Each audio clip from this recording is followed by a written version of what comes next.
So I welcome all the faculty members. So in this series of lectures, Nandita Pandey is going to talk today on make the best out of you. I think probably she will take you to the earlier meetings and what and all have been covered, and she will tell you by utilizing all those things how you can make yourself to be making the best out of you. Welcome, Nandita. Unmute yourself, please. Yeah. So thank you for that. And how do you make the best power out of you? I think more power to each one of us as we go ahead and make our own space for ourselves in a stress-free environment. So I'm going to be talking about a quick recap of what we've done. So, and then proceed on how you can get more power and make the best use of the infinite potential that we have within each one of us. And when I say potential, I want to give you a very classic example what I learned as a child from my teachers. So I am talking to a group of faculty or teachers here, and I want you to unmute yourself and answer this one for me.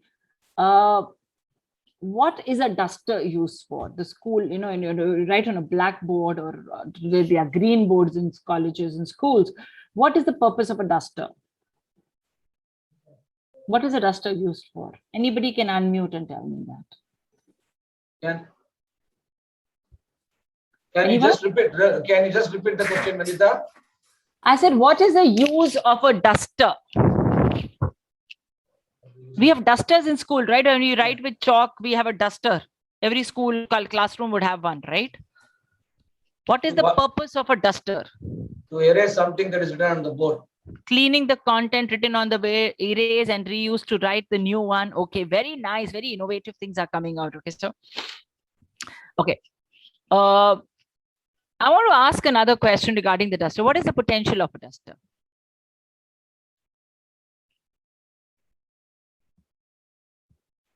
Anyone? What is the potential of a duster?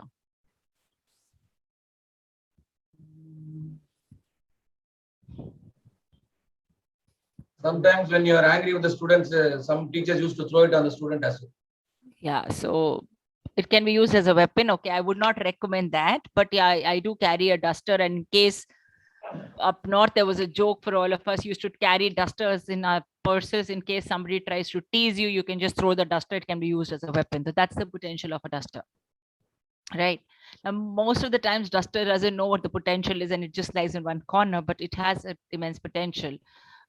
Human beings and people, all of us have immense potential. It's somewhere we never recognize our potential and we just spend most of our lives being who we are. So I would be talking about how do you remove those barriers within yourself so that you can reach your potential, and there is more power to each one of you.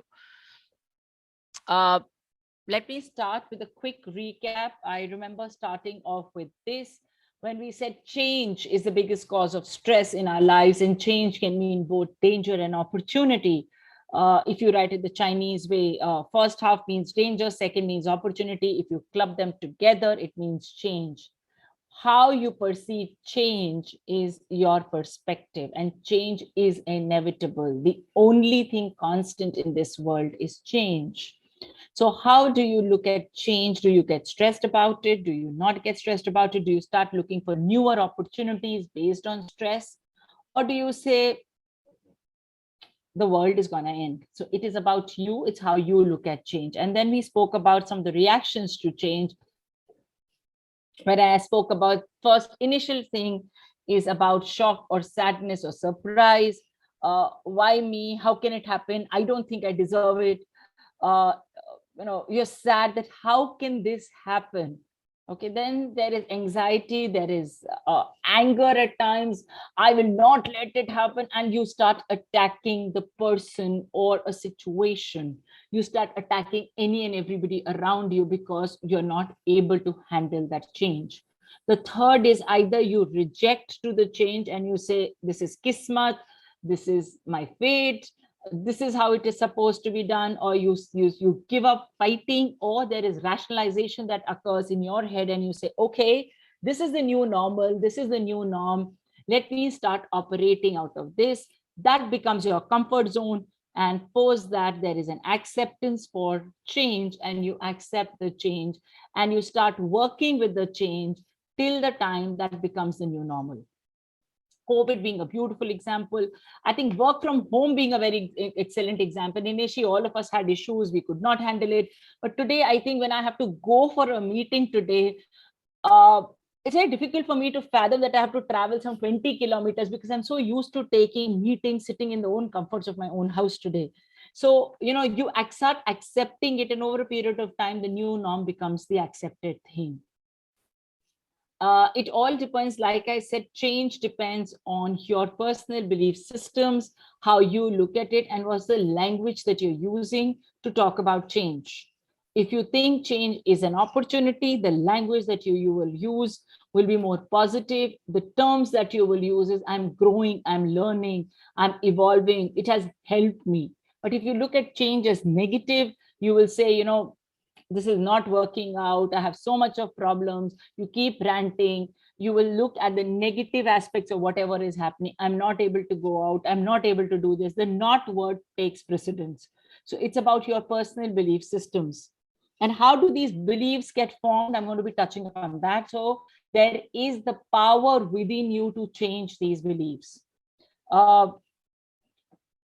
Sorry. And then we spoke about this concept that if you are in a positive state of mind, or if you look at change positively, you become a hero. And if you look at change negatively, you become a zero.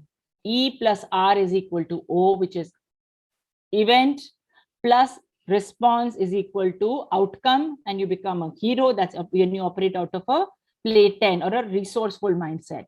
When you work out of an unresourceful mindset, events plus reaction leads to a negative outcome, and you do not like the situation and you go into a negative spiral in life. So what we said is we need to change our thinking. We talked about reframing, making positive thoughts, focus on your strengths, learn from your stress, and look for opportunities. Those were some of the things that we spoke about in our last session. Seek out for positive, make a change. How do you do that? We will talk about this a little later today in detail also. So we spoke about being resourceful and being unresourceful. When we are resourceful, we are confident, we are curious, we are passionate. There's a lot of fascination. We are unstoppable. We want to do things. We are flexible, vital, energy, appreciation. Everything is in excess. But when we are unresourceful, we feel dejected, fear, rejection, worried, anxious, guilty, let down, embarrassed, and it is again a negative spiral, and you keep going down. So we spoke about physi and focus. Our physiology gets affected when we are in a unresourceful situation. Our facial expressions, our body posture, our breathing, our movement, everything gets affected.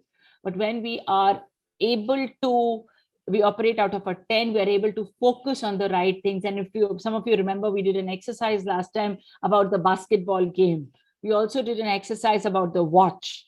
So you need to decide where you want to keep your focus on. So dealing with stressful situations, we're going to come to this part. There is a 4A strategy, but before I start, is there any question regarding last time in a recap before I proceed to the next session today? None? So can I proceed? Okay, perfect. So the 4A strategy of dealing with any stressful situation in life is avoid the stressor. This is easy. So you need to first identify who causes you stress, what gives you the stress. Avoid that stressor. It's easy. So if I know my daughter gives me stress, if I know a particular student gives me stress, if I know a particular situation gives me stress, avoid it as far as possible. And it is easy to avoid. Yes, there will be situations where you can't avoid certain things, which is fine, but more often than not, we need to avoid stressors. So I'll give you an example. I have a particular friend of mine, I won't say a friend, an ex-colleague, who whenever I meet tries to pull me down because of certain reason, professional rivalry, you can put it, or whatever. So There are two ways of handling it. When I know this person is going somewhere, do I stop going for that event because it says avoid the stressor? No. If I think going for an event or a conference is important and I know that person will be there, I avoid the person, not the conference. So when I went for the conference last time, I remember this person was there. I interacted with other people, avoided conversation with this person until and unless, it was a very casual, hello, how are you doing? How's work? I hope everything fine. And the moment they started asking questions, I said, could you please excuse me? I need to go and, have my lunch. I need to go and listen to the next session. So you need to avoid the stressor and not the whole event per se. Alter the stress is the second thing. So when I know I can't change the stress, I alter it. How do you alter things? Find a way around is what I'm saying. Adapt to the stressor. I know mentally that the person will be there.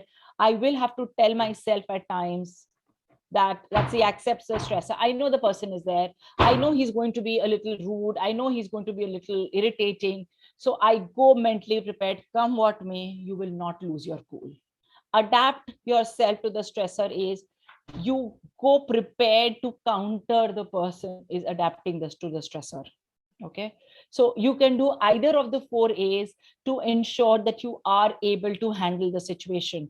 It depends on who you are as a person to be able to handle it. For me, I try to avoid and accept. I do not try to adapt to the situation. I typically will either accept and say, okay, this is a part of life. There are certain people who I know are there. Because I accept, it becomes easy for me to adapt. So it goes reverse for me in particular. So I know certain people, I know they're going to be, sarcastic. I know they're going to be saying things when I am successful. I know they will do this. So somewhere when they say my acceptance level being extremely high, I do not react to the situation and I look at them and I walk away. And that disturbs them even more. So that is another way of handling stress. Another way of handling stress is a black box. And I want you to do this activity with me, otherwise it doesn't work. So, and it's a very, very effective technique, which all of us as people with psychology background and even people in therapy use this a lot. So I'm going to stop screen share and I'm going to ask if you can, take a couple of minutes to note down a few of your personal stresses. It could be a physical stress. It could be something that is emotionally stressing you. It could be a mental stress. Remember, we did different kinds of stressors last time. It could be a financial stress, something that you're not able to handle. I want you to write it on a piece of paper. Okay, if you have different pieces of paper, or take a sheet and tear it into different, fold it into 4 and 8 and just write the stressor on that page. It will be nice. So I would recommend that you do this. I'm going to give you exactly 3 minutes to do this activity. Take your time. If not, on a separate sheet of paper, on a single sheet of paper, write down all your stressors. It could be an AC. It's okay. Just write it down. Physical, emotional, mental, financial, any stressors. Just write it down. Yeah. 3 minutes to do this.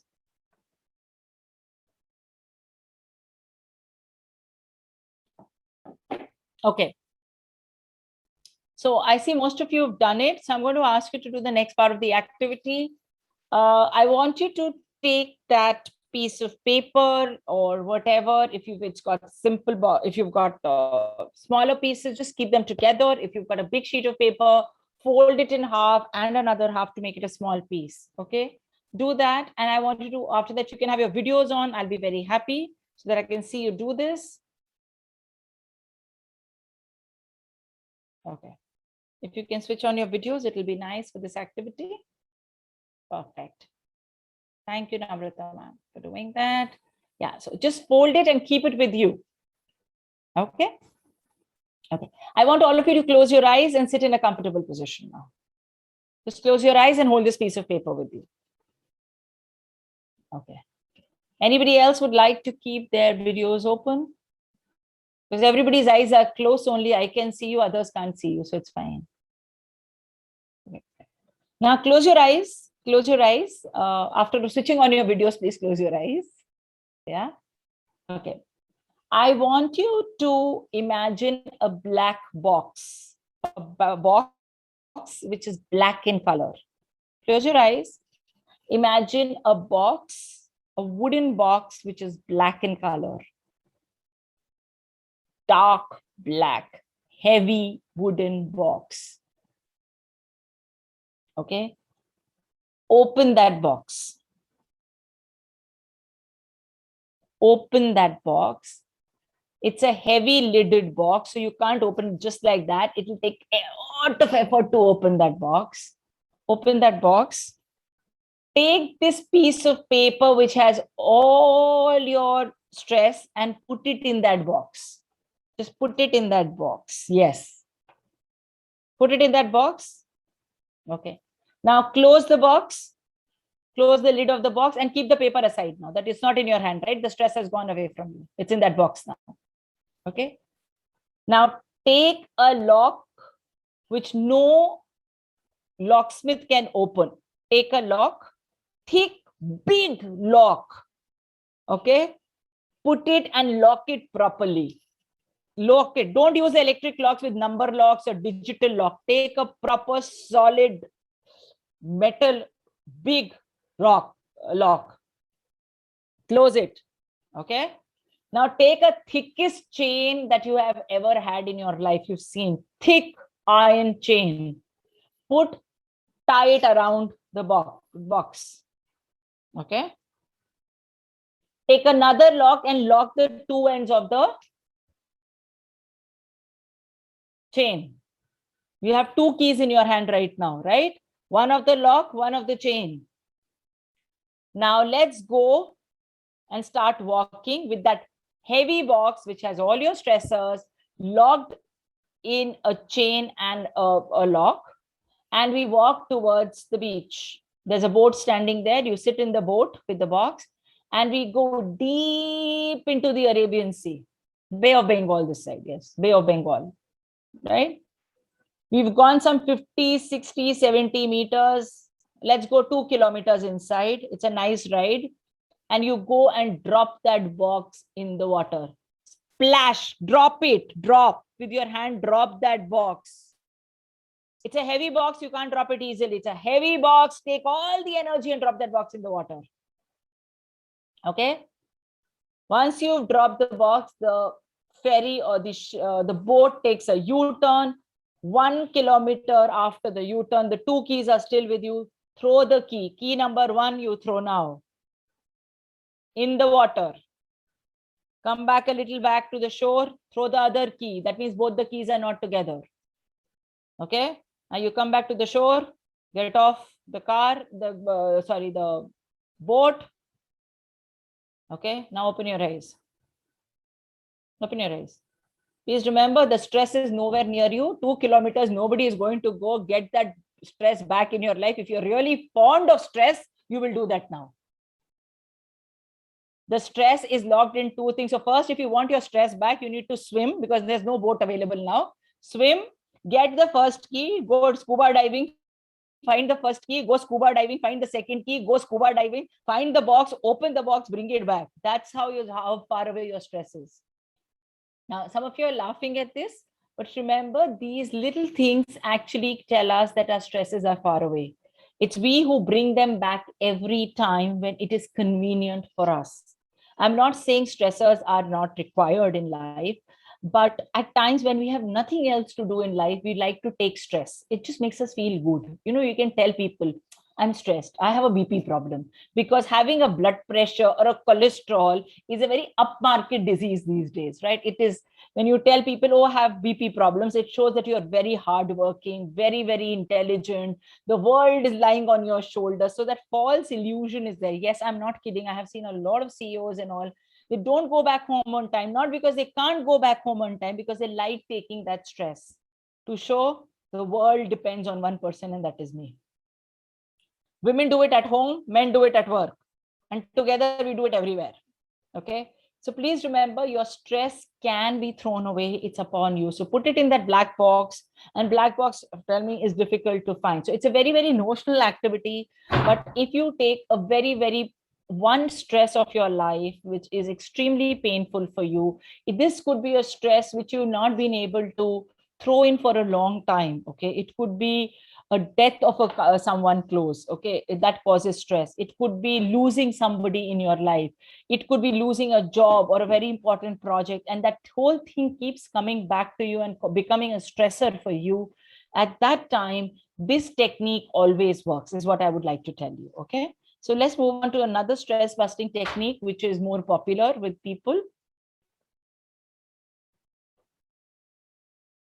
The next technique I'm going to talk about is positive affirmations. Now, what do positive affirmations do? Positive affirmations are basically you telling your subconscious mind that things are good. Now, am I faking it? No. It's all about choosing good positive words, because positive energy vibrates at a different frequency. And this is scientifically proven. It's not something I want to say and I'm saying that. So, they say that there is no concept of time in space, right? So what you need to do is make your affirmations positive, make them in a way that affects you in a positive way every day. And trust me, what I had done when I write my affirmations, and my affirmations change every 3 to 6 months, because different things stress me at different points in time. So I remember a long time, there was a time during COVID when I was extremely stressed, that business was not coming in. And so I always used to say, I have the power to attract opportunities, or I attract opportunities that give me business, success, and money.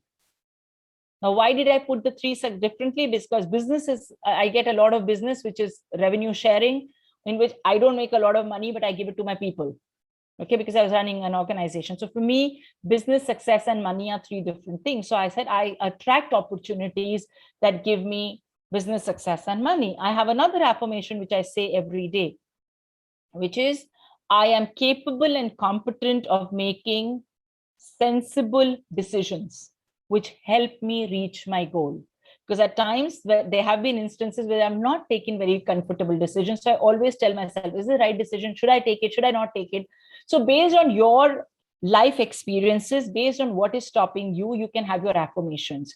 So today I don't doubt my decisions, because I every day tell myself, and you can do it at different points in time. So for me, before I go for my prayers in the morning, I read out my affirmations to my own self. And I always say, I have the competence and the capability of executing decisions.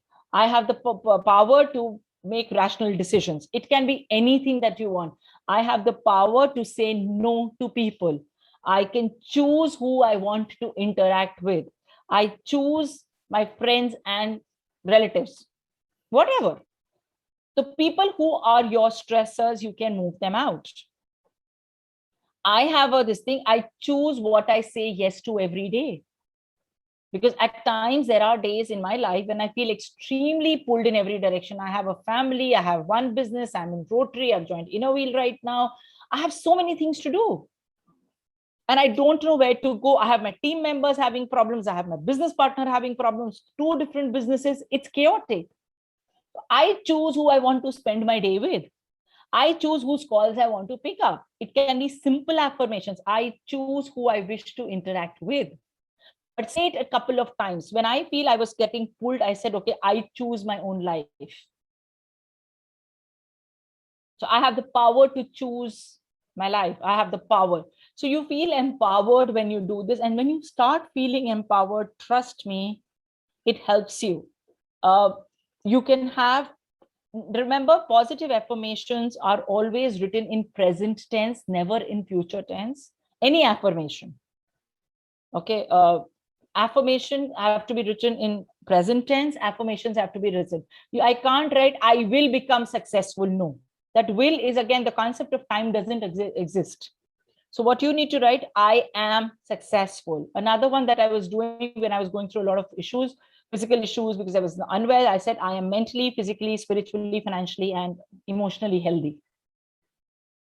So the whole thing of feeling depressed, nothing is happening, started going away, because I kept telling myself, I'm emotionally well, I'm mentally fine. It helps you.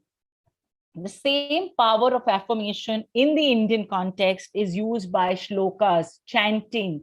That is the same thing as affirmations in the Western concept. How many of you chant? It could be in any religion or region. You do chanting, right? What is chanting? Chanting is again moving your vibrations to a higher energy. Same things positive affirmations do. They make you subconsciously get certain things into your system and you start vibrating at a different frequency. And this is all quantum physics. This is not me talking because I want to talk about it. Yeah. So that's the second thing I would want you to take care of. That another way of removing your stresses and being in your own power is do what you like. At times it just helps. If you like singing, sing. If you like dancing, dance. If you like reading, just read. If you like watching Netflix, please tell the world I'm watching Netflix. It's absolutely fine, because when you are, in your own power, when you have the power to decide what you can do, it gives you your stressors away. It gives you more power. It makes you feel empowered. And the very small things that people, as people, we want. For me, when I'm really stressed, I dance. Okay, when I'm really happy, I dance.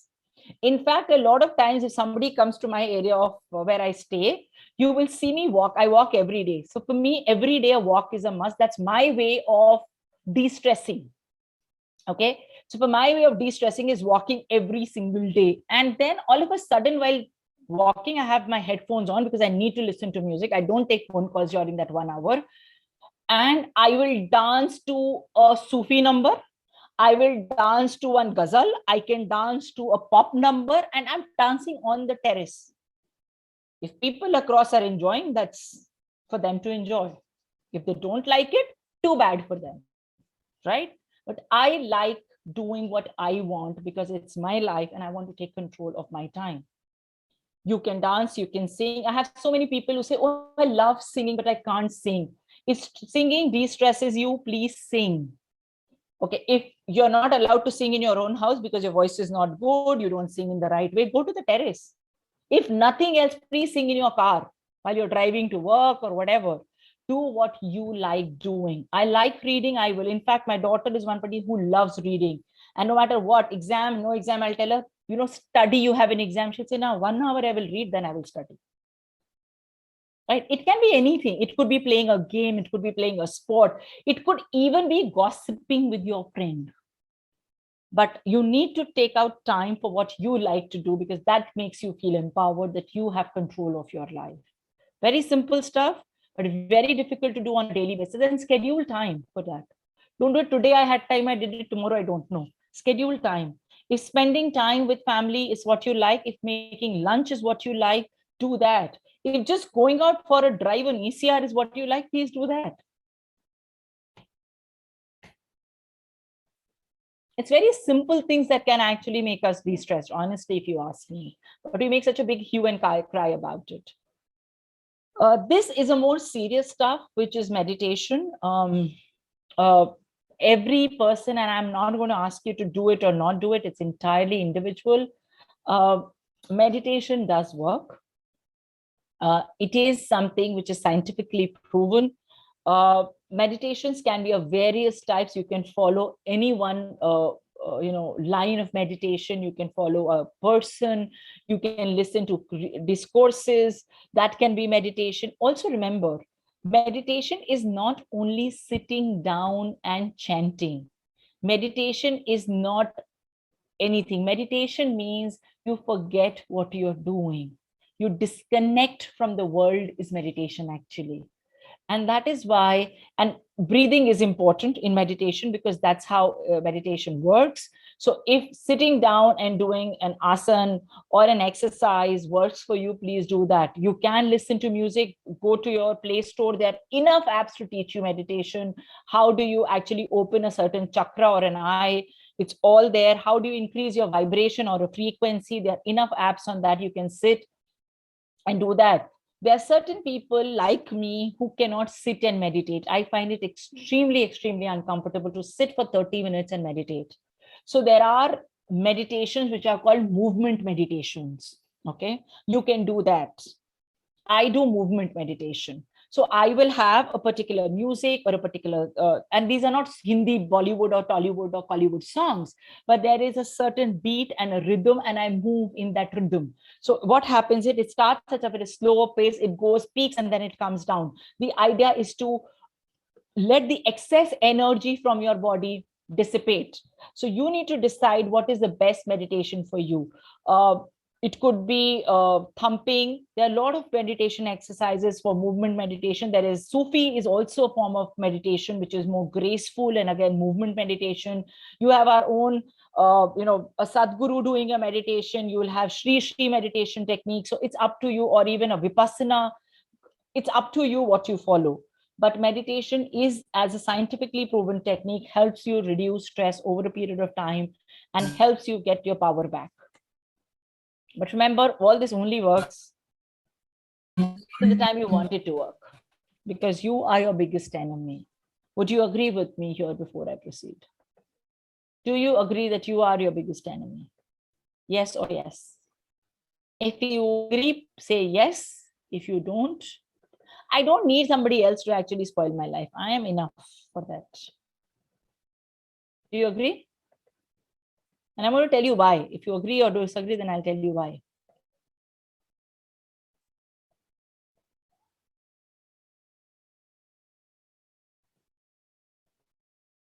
Any responses? Yes, no, yes, no, yes, no, yes, no. Okay. I'll tell you how you're your biggest enemy. Okay.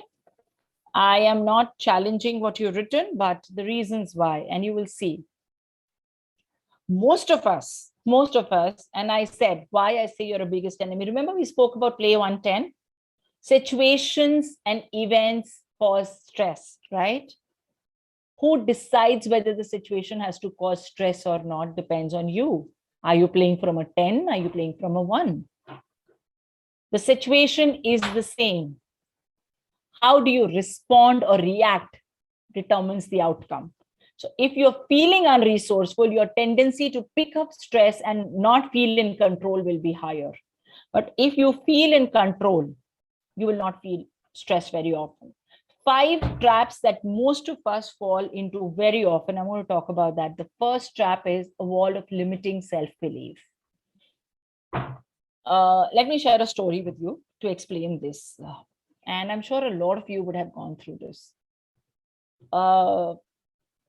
As a child, my mother told me when I never studied, and I was never good in studies, honestly. I was not one of the topper children. I come from a family of doctors, mostly engineers, 90% engineers and a few doctors. And all were these, I'm saying this thing, AIMS pass outs, okay? So hardcore, intelligent family I had. I had the IIT or Roorkee students. And here I was in the whole family of around 25, 30 children who never used to top and used to come 22nd, 23rd in a class of 30, 35. I was quite happy with life. My mother wasn't, of course. And of course, my sister was again a topper, my younger sister. So whenever something happened, I didn't get good marks. I was very good in maths till class 8. I used to be told one thing very often. If you don't do anything, we'll buy you a buffalo and you can graze a buffalo and earn a living for yourself. Initially, I thought it was a joke, but over a period of time, I realized that everybody thinks that I can't do anything in life.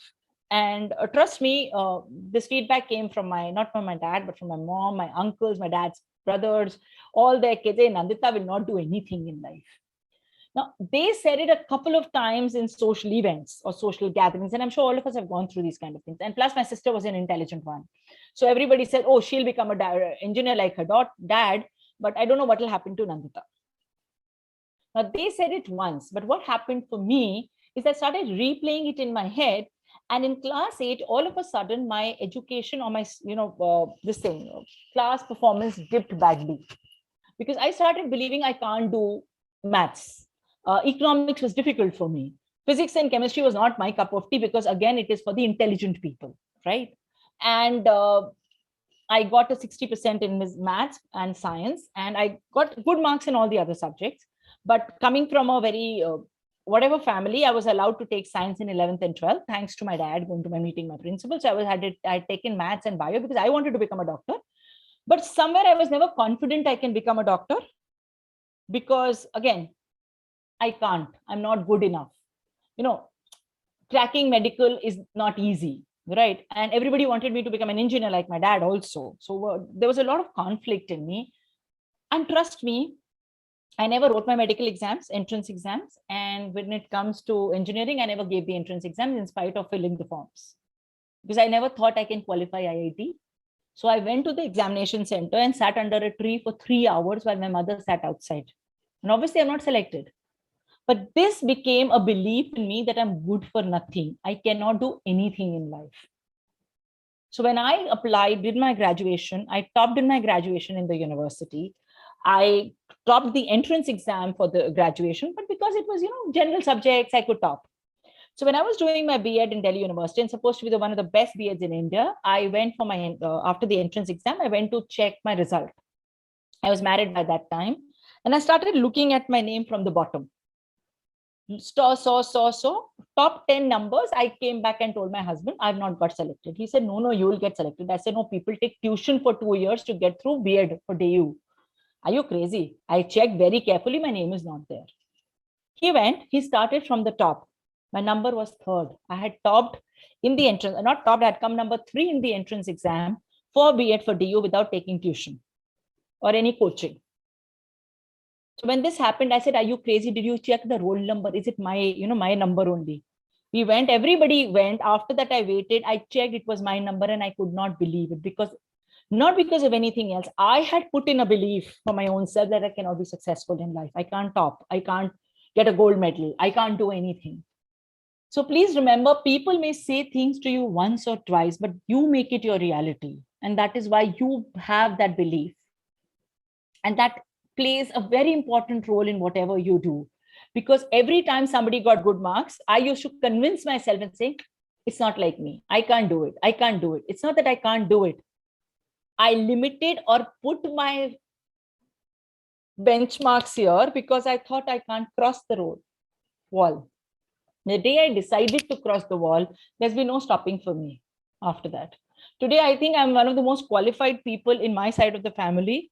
I've done my post-graduation. I've done my MBA after that. I've done so many certifications, which were even my cousins. Even last week, I was certified on an international assessment inventory. I've been an author. I've written 2 books. I have done so many things that today all my family members says, good she didn't study maths and bio. She wasn't a doctor or an engineer. We want our children to be like her. So you're getting the point. So you set your own limiting beliefs. Nobody else does it for you. And that brings me to the second trap that most of us fall under, and that is called perfection paralysis. How many of you sing in this room? If I ask you to sing a song, would anybody sing? A show of hands, quickly. Anybody? Can you sing for me? No? I just try. Mr. Suresh, can you sing, please? Yeah, Dr. P. Suresh, would you like to sing a song? I can sing, but already we have a less number of participants. Okay. I like that excuse. Thank you so much. See, when I talk perfection paralysis, not for people, okay, 26 people here, 25 people, but most of us will say we can't sing. Right. He was smart enough to give a very witty answer to the whole thing. Only 25 people. It's not him to sing for 25 people. If there had been 100, he would have definitely sung a song. Right. Remember, all of us can sing. All of us. If not, otherwise, we at least are bathroom singers. We hum our favorite song when a radio is played or we hear it on television. But when I am asked to perform or sing, I have this perfection paralysis and say, no, I can't sing. I can't do this. I can't cook well. I can't go on stage and talk. I can't. Because we want to be perfect. Remember one thing, version 1 is always better than version 9. I'll repeat, version 1 is better than version 9. It's better to fall fast, fall quickly and learn than not do anything, because the day I will do it is when I become perfect. Trust me, in this lifetime, nobody achieves perfection, because there's always and always a scope for improvement. Perfection is a myth. Progress is the key. With that, we need to move on and life becomes easier. So that is something that we all fall under. I have done it for years. I never went, I still can't sing because I think I can't sing. So I come from a family of singers. My mother was a singer. My aunts are all folk singers. They've got their own music CDs and cassettes. My niece and nephew are Indian Idol finalists, but me? No, no, no, no, no. You're getting the point? So it's all about being that perfection paralysis is what I go through. The third is past is equal to future. You know, we make past a reason or like those chains which hold us and don't look into the future. Because if I failed in the past, I will fail in the future. If I was not able to do it in the past, how will I do it in the future? Trust me, you can. If you learn, unlearn, and relearn. Identify why you failed in the past. What made you fail in the past? Try working on those, and future is always bright. And that's the reason a lot of cricketers, sports people, even though when they failed, they committed. Remember, I said success is 80% mindset. This is what I was talking about. Sachin Tendulkar out on zero so many times. A success story today. Mary Kom. So many examples, sports, politics, your own business. Past failure, it does not mean future failure. Giving up means failure. Not trying is never failure. The last one is world of conformity. We all love to be in a world of conformity. And I want to explain this interesting thing. We all like to conform. The society wants us that way. So if I am good at something, if I have a unique habit, if I do something different, I don't want to talk about it. Why? Because the world will, what will the people say? So I conform. Even if I don't like something, I will not ask why, how, what. Why? Because I'm expected to conform and it's easier. It's also in Hindi or anyway, it's actually having a sheep mentality is what I call. And as Indians, trust me, we are one of the biggest sheep mentality in the world. Though we have been a land of innovation and inventions, but today because of sheep mentality, because it's convenient for people to have a sheep, manage you when you have a sheep mentality. So we most of us fall under the world of conformity. We don't want to stand out. We don't want to be different. We don't want to talk about things that we can do and we have ideas that we can implement because it's okay, chalta hai, who will care? And that is the reason we don't do it. World of conformity is in 2007, I moved to Chennai. And my house was in Velachery, and my daughter used to study in a school in Velachery, a pre-primary school kind of stuff. She was in upper KG or something. And I used to work out of Spencer Plaza at that time. One fine morning, I get a call from the school principal secretary, and there were only 5 students in the class, and we had recently moved to Chennai. So I get a call from the principal secretary saying, "Ma'am, you're Himanshi's mother." I said, "Yes." "And the principal wants to meet you at 1:30 today." So I said, "Ma'am, what happened?" No. She just wants to meet you. So please be there in school at 1:30. So I have to be in school at 1:30 to meet the principal. Obviously, I leave at 12 o'clock. So I went to my boss, permission, went to school, waited for her. 1:30, the principal met me. So the principal shows me a sheet of paper, a big sheet of paper in A3 size, and on which a flower is drawn. Okay. And it has the simple flower and which has petals, and each petal is colored of a different color. One is a pink, one is a yellow, one is a green, one is a blue. Okay. And my daughter's name is written there. So I looked at it and she said, "Ma'am, please sit. I wanted to give you some feedback about your child." Now, as a parent, my heart is going, thak, thak, thak, thak, thak, thak. I don't know what she's going to say. I hope she doesn't say the child doesn't fit in. It took me 1 month to find a school for her in Chennai. Now, if it's that's going on in my head. Okay. So I said, "Yes, ma'am, please tell me." She said, "Ma'am, your child is different." Now, there comes the trap. I said, "Okay, different in what way?" She says, "We gave her a drawing sheet and she drew this flower and each petal is of a different color." I said, "Okay, ma'am, most children don't do it. So, I just want to tell you the child is different." Now, she didn't say anything after that. Okay, so I was a little worried. I said, okay. She said, I just want to bring to your notice that your child is very different from the other 4 students we have in the class. And her questions are different. Her thinking is very different. So, we would want to keep you posted on that, since it's the first time we are interacting with a child like this. Now, my thing is she dyslexic? Does she have any problems? I come back into the car and I sat with her. I made her sit next to me. And the first question I asked her at 2 o'clock is, without asking, have you eaten your tiffin, whatever, I asked her, I said, why did you make flowers with different color petals? She looked at me. She said, what's wrong with that? So I said, don't you know that the flowers, the petals of a flower are a single color? And I'm losing my patience here. Because here was a child who got selected in DPS Pune a year before her age, because when the principal showed her these boxes of images and asked her which is a fish in this, they had some a sea lion, a dolphin, a whale, and all that. And she asked, which of these are fishes? She didn't move her hand at that time. So the principal asked, tell me which are fishes. She says, there are no fishes there. So, and there was a lot of animals also in that. So I looked at her, and in school, I was a part of the interview process. I said, can't you see fishes in this, baby? I asked her that way. She said, no, these are mammals and these are animals. There are no fish in this. A fish would have been, and she named 2, 3 fishes at that time. So the principal was so impressed, she took her 6 months earlier in the school. I remember that. So here's a child who got admission in Pune, and in Chennai, the principal says she is weird, she's queer, and those words stick with me.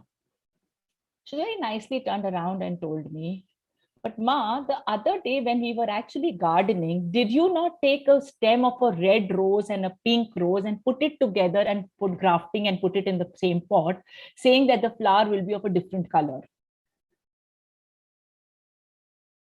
Now think about it. My child has the ability to extrapolate learning from a gardening example to back to her school. But what was my reaction? Just shut up. Don't do this next time. I don't want to travel 20 kilometers to listen to your principal. I'll drop you home, eat your food, and going back to work. Right? I'm killing the creativity, the thinking ability, the lateral thinking of a child who's way above her age, because I want her to conform to norms, because I don't want to be called from office and have to give an explanation to my boss when I reach out at 3 o'clock for why I was missing from office for 3 hours. I'm sure all of you have stories like this when you did something different and you were pulled up. She was a left-handed child, and everybody used to laugh at her. And then one fine day she came back and she started writing with the right hand and crying. I said, why are you writing with your right hand? You're a left-handed child. I'm fine with that. She said, no, people make fun of me. And I've never seen a successful person who's a left-handed person and who's successful. Then I did some Google search. I gave her names of all big scientists who were left-handed. She turns around and she tells me, at the age of 5, none of them is a woman here. That means women who are left-handed fail in life. Imagine the inputs you're getting from society. And that's a trap you fall under. I spent 2 days to find out a woman who was a left-handed who was successful. And fortunately for me, Madame Curie was one of them. I said, either you become Madame Curie or bigger than her, and keep writing with your left hand. And from that day, she's never questioned. But the question, it takes a lot of courage to stand out. Because in a world which is 95% right-handed, if you are a left-handed person, you have no scissors you can use. You have difficulty finding the door.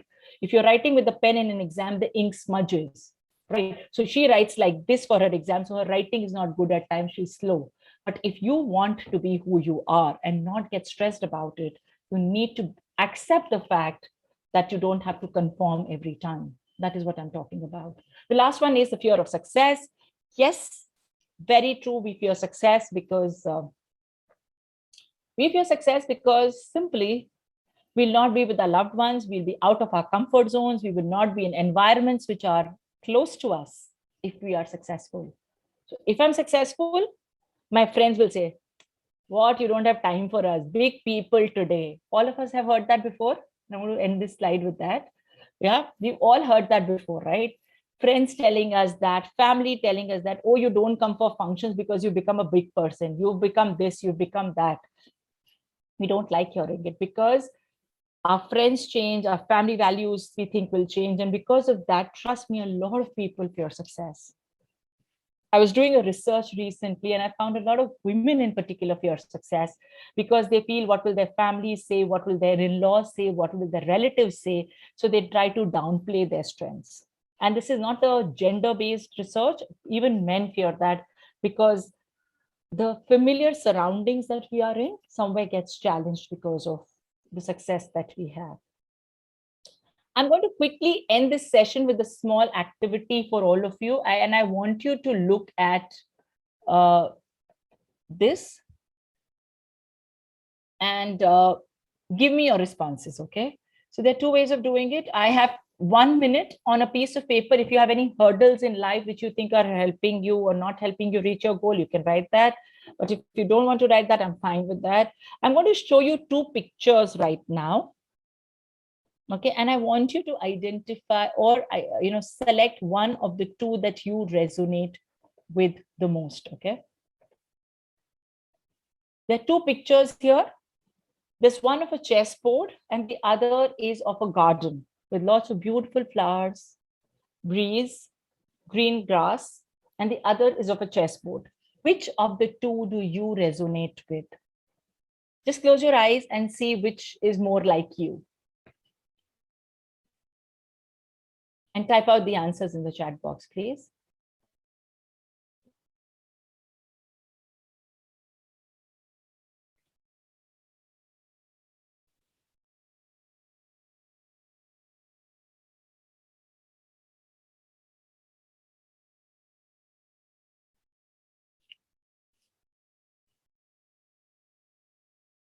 Can I get a few more responses for me to tell you what it means?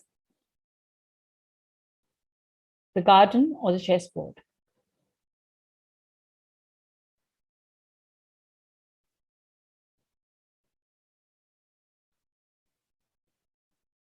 Close your eyes, visualize. Which do you resonate with more?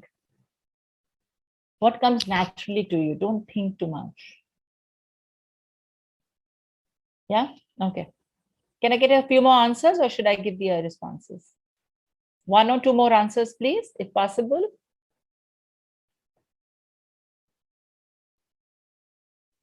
Okay. Okay. So let me just tell you what it means.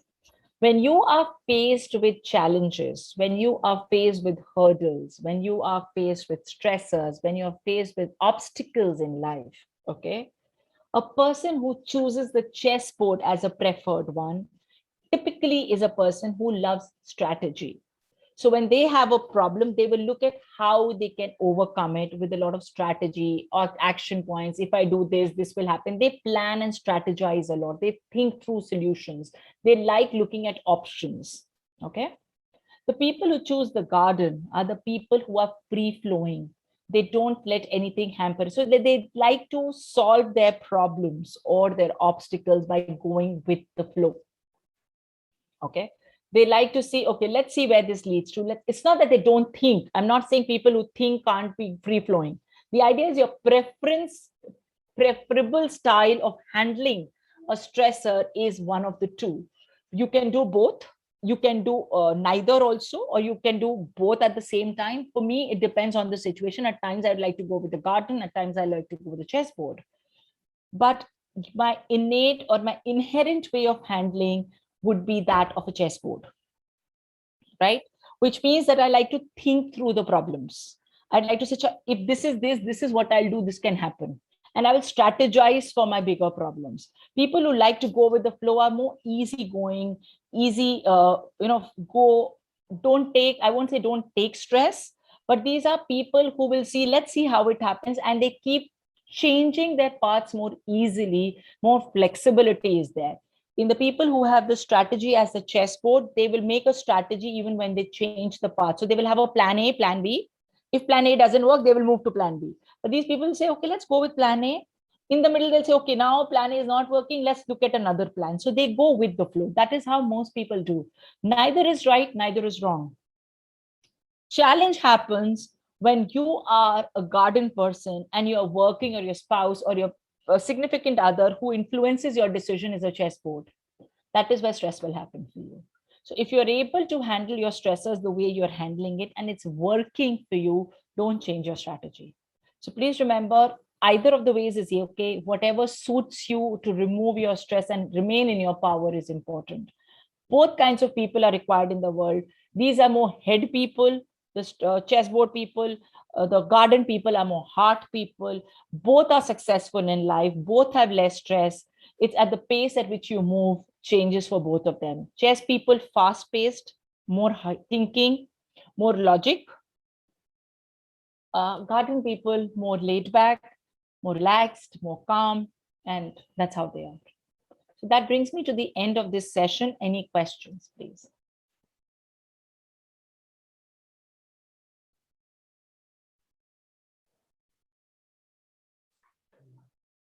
Thank you, Nandita, for an extensive lecture on the stress buster techniques, how to help yourself to make the best out of you. Best out of you. So I would request faculty, if you have any questions to ask to the speaker, you can.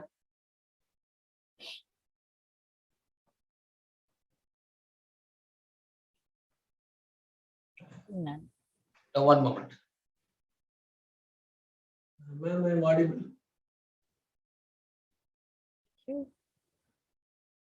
Ma'am, am I audible?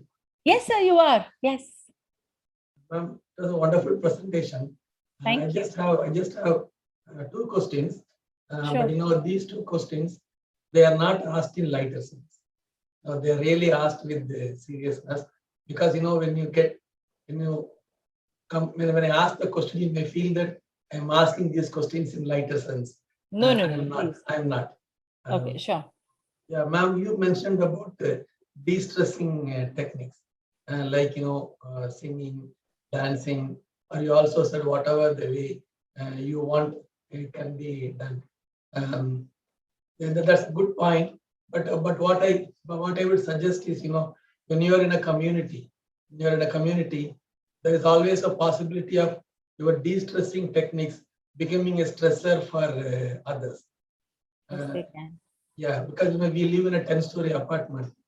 One 7-story person always says that his de-stressing method is listening to loud music. And you know, you put some music louder. You know, the whole building, because of the close nature, you know, sometimes you feel the building vibrates. The building vibrates.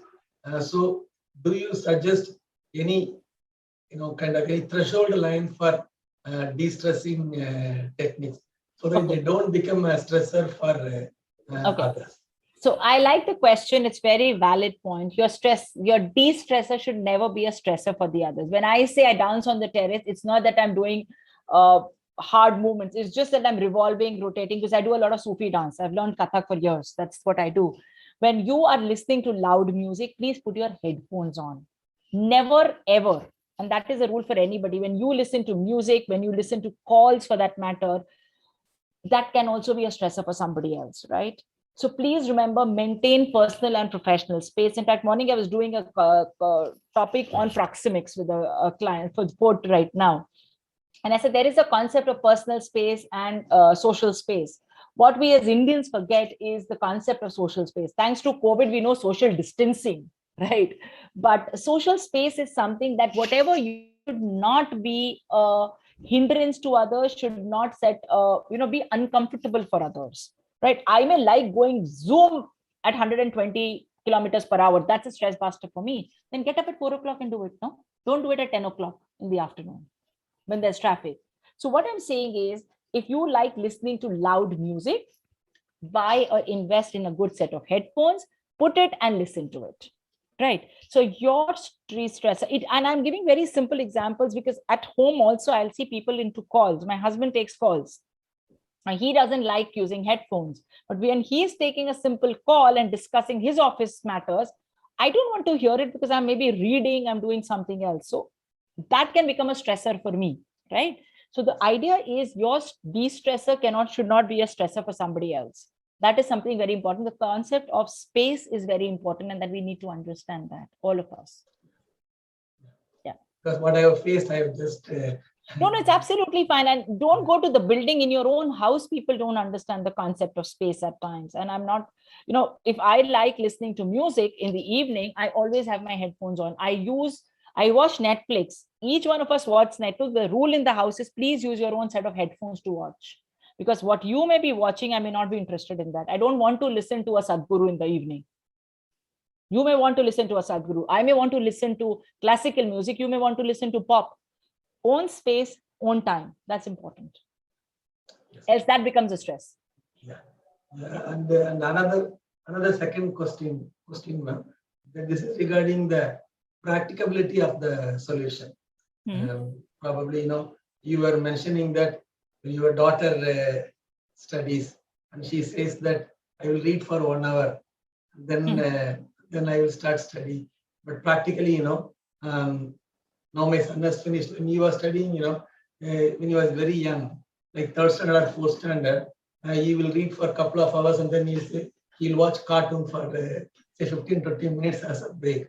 Then his mother's BP shoots up because he will come back from cartoon, and then after coming back, how much time you require to overcome the impact of the cartoon that he has watched and put the concentration on the subject. So so what is the practicability of those kind of de-stresses for students and children and parents, or is there any alternative or better use of what you have mentioned? No, so I will look at it in a different way. Uh, and I, with no offense to your wife, but most time as parents, okay, and everybody else, we believe in our way of working, right? But for a child, maybe just 10 minutes of cartoon de-stresses and they are able to bring their focus back. It's because we were not able to do it, or we have learned that we take time, that everybody will take time, right? So you need to be, yes, there are certain activities where focus is required. And if for me, at times when I'm focusing, say, on strategy of a document or a concept, and at that time there's a break, it takes me another half an hour to come back to that because the thought process is broken. But in terms like studies where you're learning by rote, and most Indian education is learning by rote today, it actually breaks the monotony. So it's up to us whether we are taking it as a break or we are using it as an excuse to not study. That thing should be there for students. Again, certain people, for my daughter, I encourage her to study because to be very honest, I like when she's reading, because today, even yesterday, she's been selected as she was editing our Rotary magazine, which again is a result because she was reading so well. Yesterday, she was selected at the editorial board of a college in second year itself. And it's a big thing. So she's become a sub-editor in Hindi and an editor in English. So, which is again contributed because of the breaks that she took, it also added value. So you need to see what is it adding value to what you're doing. Okay.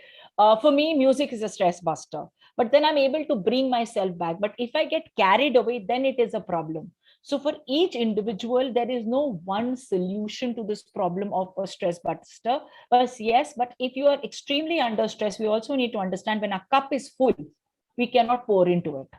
So the cup has to be emptied. If my cup of stress is full, I cannot take in studies because my brain is shut. So whatever I do to open that brain of mine, that space needs to be given. But then that maturity needs to be there to say, if I spent 1 hour and I need to complete this portion, can I do it? And that can happen when we do right goal setting, right target setting for our children also. I see a lot of parents today, especially the ones that we're working with. I don't, parents today are mutually deciding on goals for children. It's not because my dad was an engineer, I need to become an engineer. So for me, I don't set marks goals for my daughters at all. I've never done that. For me, the goal is if you want to achieve certain things in life, you need to work for it. And how you work on a Saturday, Sunday, up to you. Work on a Friday, it's up to you. But these are things that you want to achieve, and let's work together. So what is it that you need from me? So if you make approaches collaborative for students today, which is not the case in most of the cases, achievement of goals is much faster, I've seen. But what happens as parents, as teachers, we have our own way of doing things and thinking, and we try to push it onto the child. That's where conflicts happen. In schools, in colleges, at home. So that is something that's a mindset change we need to take as a society and as parents, which is very difficult. Because again, we like to conform. My son, and I'll give you a very classic example. My daughter got an 86% in her class 10, and she is into big time into sports. And I was extremely happy. I celebrated 86%. You know, none of us have ever got 86 in class 10. No, me, my husband, and my elder one. She's got the highest. Next day, my friend called up. My son has got a 97% in class 10 ICSE board. ICSE is difficult, she told me. For a second, trust me, I came down, I was walking, I came down and said, could you have not got a 90, at least 86 pe kyun ruk gayi? I told her that. Are you getting the pressure? She turned around and she, does your friend's son play cricket for the state? And I came back to who I was. But that 1 minute when she kept harping, oh, he got 97, 97, 97. I came under pressure as a parent. And I came back and said, 90 to le aate na beta. 86 pe kyun ruk gaye? So you're telling it's a world of conformity we are working with. And the conformity puts pressure back on us a lot of times. And that's the cause of stress. So rather than celebrating a child who is doing well in other things, we want to conform. That's a trap we fall under. I hope that answers your question. Yeah. One last supplementary question to Sure. question in this context, ma'am. I understand what you are saying, but probably I am giving common man's view. Aam Aadmi's. Yeah, I'm absolutely fine with that. Yeah. For example, you see, you take myself. Unless my son studies well, and he gets good marks, goes to a good university and gets a degree, he cannot make a career out of it, because I depend entirely on my my job. So there are neither family business nor any other thing to support his interest to make a career out of it. So that's the case in most of the families. The children have to make a career out of it. They may have interest in many things, but whether they can make a career out of it. Probably so I have a counter question there, sir. Will marks alone guarantee a career is something that I really like to ask, because you do get admissions, but and I'm not kidding, last year, 99% in ICSE did not gives you a guarantee of admission in a college like LSR for psychology. 99%, 99.5 was the cutoff. So where are we expecting? And because universities are giving, boards are giving numbers, it's a very different debate altogether. The idea is so much pressure we are creating that so many children are succumbing to this pressure. In fact, Tamil Nadu is one of the highest states, one of the states which has the highest suicide rates in the country when it comes to exam pressure. Unfortunate, very unfortunate. But the problem is, yes, we have an ecosystem of education which is that way, which you and I alone can't change. Right. And again, you're saying for a common man, that is the only thing that is required. But if the child has to get a 99, the child needs a 10-minute break. What is the child doing that time is something that you can determine yourself. You decide what your child needs to do, or your child needs to decide along with you how they can de-stress so that that exam pressure doesn't build up. Because at the end of the day, a very simple example I use, in a pressure cooker, if the gasket is not right, the cooker explodes. So where are you giving the child, and it's not your child, I'm talking about people in general, where is that space to actually let that extra pressure go so that the cooker is able to work effectively and efficiently? The purpose of the cooker is to fasten the process of cooking, right? But if the pressure is undue, too much gas, and there's no gasket or that thing to release the pressure, it explodes. So that is what stress does to us. If there is too much of pressure, not at studies, but even in your own office, in your own environment, and there's no release to that pressure, it'll explode. So as parents, as teachers, as responsible citizens of this country, we need to understand what is that the child needs to do, what is that I need to do, because at times my pressure is so much from the society, my child has to do it, my child has to do it, my child has to do it, that I pass it on to the child and give the child the pressure. So somewhere we need to decide as a family, as a community, where we need to stop. Yeah. I hope that, because it's not a one-day answer. Trust me, it is not. We've been grappling with it for years together. Yeah, because you, as rightly pointed out by you, most of us put our interest and the view on our. I have done that. My parents have done it to me. Because because mostly it's out of concern. Yeah, exactly. It's not. That's exactly concern the for point. the better future. Betterment of the child. It's always Yeah. that. The intentions Concern. are good. The intentions are always good. That is what the beauty of it all is. So as I parents, accept that a stress buster is required for children also, but there should be a threshold so that it doesn't become a stressor for the parent also. Sure. Thank you, So ma'am. I think that was an interesting discussion. Thank you so much. Selvraj, would you like to add something? Unmute.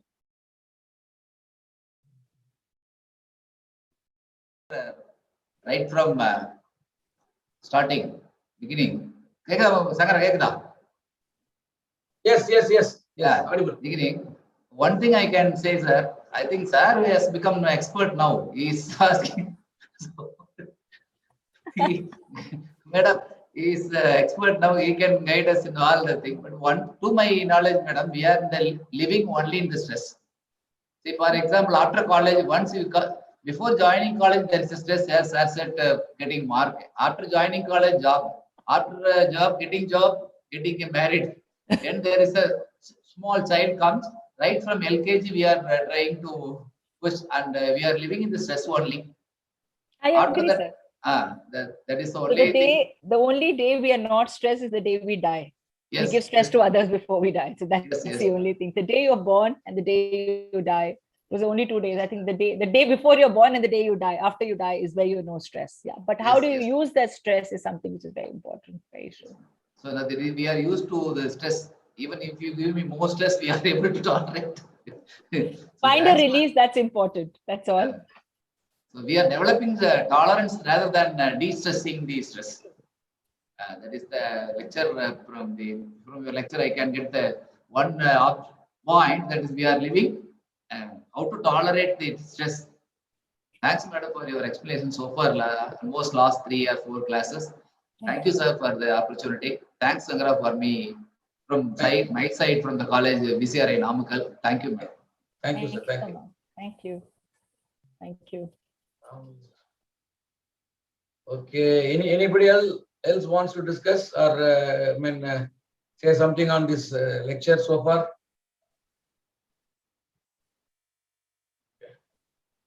Okay. Thank you so much, Nandita. It was wonderful. So nice of you, and you have done a great job on the Thank topic, the how to get relief of stress. So that's a great topic.